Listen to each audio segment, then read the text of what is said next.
We like to believe we've come a long way as a civilization.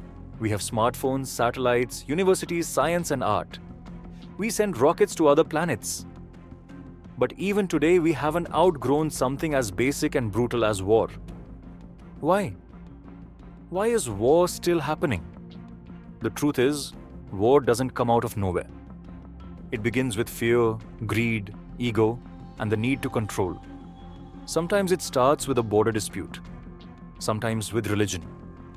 Sometimes with old wounds from history that were never healed. And sometimes it doesn't even need a real reason. Just two powerful sides that refuse to back down. Look closely, and you'll see a pattern. Most wars are not started by common people. Ordinary people want safety, food, work, family, peace. It's leaders, governments, or groups in power who make the decision to fight. And once the decision is made, it's the ordinary people who suffer. The ones who never picked up a gun are the first to lose everything. War is sold to people as something noble. They say it's about defending the nation, protecting the people, standing for honor. But often, behind the curtain, war is about money, land, oil, control of resources, or simply staying in power. The reasons may change, but the result is almost always the same: destruction. Cities are reduced to rubble. Children grow up surrounded by gunshots instead of laughter. Families are separated. Some lose their homes, others lose their minds. The world watches, but the pain is always local. So why does war continue? Because it benefits someone. Weapons are a business. Wars increase military budgets. Politicians rise to power by creating fear. News channels get more viewers. And once it starts, it's hard to stop. Revenge grows, hatred spreads. One attack leads to another. Each side thinks they're right, and the cycle goes on for years, even decades. But what about peace? Why does peace feel harder? Because peace takes effort.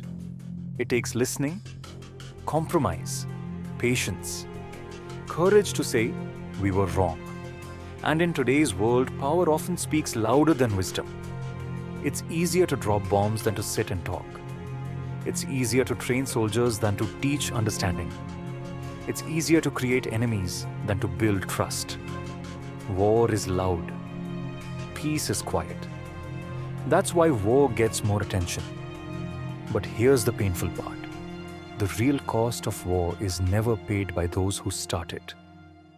The real cost is paid by the young soldier who never comes home, by the mother who loses her child, by the old man whose village is turned into ashes, by the refugee who runs with nothing but fear. And still, we keep asking, when will the next war happen? Maybe the better question is, why does it happen at all? Maybe war keeps happening because we still haven't learned how to solve problems without violence. Because our pride is louder than our compassion. Because we think strength means destroying others, not understanding them. The truth is, war doesn't prove who is right. It only proves who is left standing. And if we don't change how we think, if we don't teach the next generation better ways to solve conflict, then war will keep returning, with new flags, new names, but the same suffering. So why war? Because we haven't grown up as much as we think we have. And the world will change only when we stop cheering for war and start demanding peace. Not just on paper, not just in speeches, but in real, everyday choices. Only then will we truly be civilized.